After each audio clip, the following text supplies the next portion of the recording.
So, you think learning Spanish is as easy as eating a taco? Think again, amigos. Imagine this, you're strolling down a sunny Spanish street, a cool breeze in your hair, and a phrase book in your hand. Sure, you could look up how to ask for directions, but wouldn't it be more fun to already know the lingo, to be able to chat with the locals, order your favorite tapas, or even haggle at the market? That's where we come in. Our goal here is to make Spanish learning as thrilling as a flamenco dance, as satisfying as a plate of paella, and as easy as, well, walking. Yes, you heard right. We're about to turn your regular strolls into language acquisition adventures. So whether you're a seasoned linguist looking for a fun refresher, or a complete novice who can't tell a gracias from a grapefruit, we've got you covered. Buckle up, because we're about to embark on a Spanish language adventure. First things first, greetings. You can't start a conversation without saying hello, or should I say hola? Now let's dive into the art of saying hello in Spanish, or as we like to call it, the buenos breakdown. Yes, you heard that right. It's not just about saying hola, there's more to it, a whole lot more. In the Spanish-speaking world, greetings are not just a way to acknowledge someone's presence. They are a social ritual, a bridge of connection, a way to show respect, and an opportunity to express how glad you are to see someone. Let's start with the basics. Hola is the Spanish equivalent of hello. Simple, effective, and universally understood. But what if you wanted to ask how someone is doing? That's where a "cómo estás" comes in. It's the Spanish way of saying "how are you?" It's a phrase that shows you care, that you're interested in the other person's well-being.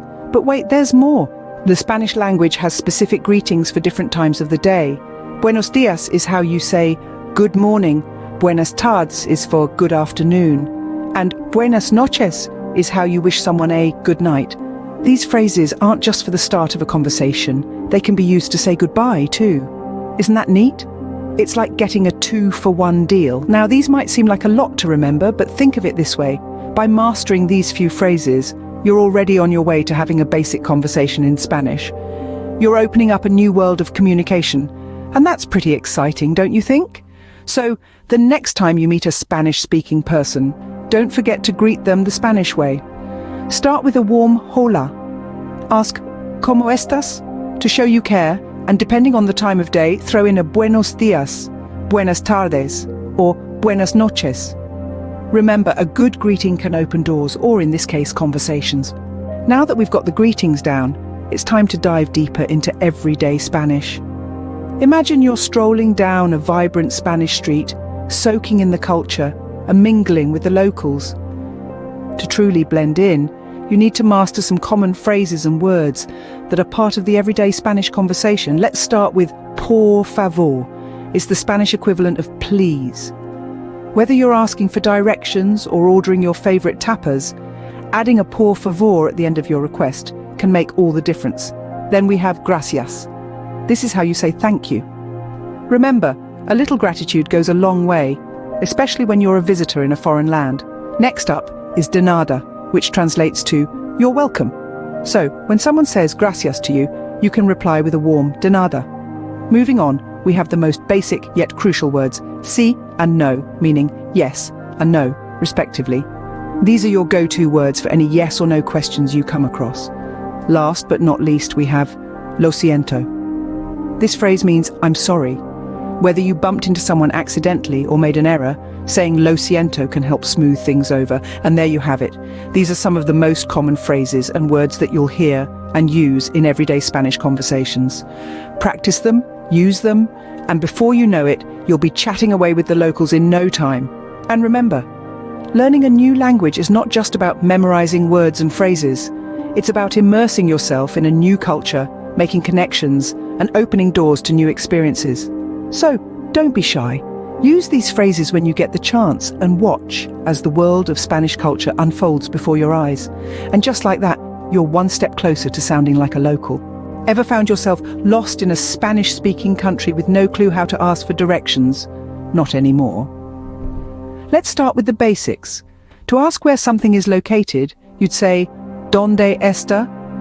This is your go-to phrase when you're trying to find a landmark, a restaurant, or even the nearest restroom. So if you're looking for the library, you would ask, ¿Dónde está la biblioteca? Simple, right? But what if you need to know the path to your destination? Well, that's where ¿Cómo llego a comes into play. This phrase literally translates to, how do I get to? So if you want to find out how to get to the train station, you'd ask, ¿Cómo llego a la estación de tren? Now let's talk directions. Izquierda means left. Remember it by thinking of a left-handed person writing with their izquierda. Derecha means right. A helpful way to remember it could be thinking of the phrase right direction, pronounced with a Spanish accent. It almost sounds like right derecha. And what if you need to keep going straight? Well, you'd use the word derecho. Yes, it's a bit confusing as it sounds a lot like derecha, but context is key here. If someone tells you to go derecho, they mean for you to continue straight ahead. Of course, understanding these directions also requires a bit of listening skill. So when you hear a la izquierda, that's to the left. A la derecha, that's to the right. And if you're told to sigue derecho, you should continue straight ahead. And there you have it, folks. With these phrases in your back pocket, you're ready to navigate your way through the winding streets of Madrid, the bustling avenues of Mexico City, or the scenic routes of Buenos Aires. Congratulations, you're now equipped to navigate the streets of Spain, or at least ask for directions. Hungry? Let's order some food, en español, of course. Our taste buds are in for a treat as we dive into the delectable world of Spanish cuisine. But first, we need to master the lingo. So let's begin with the basics.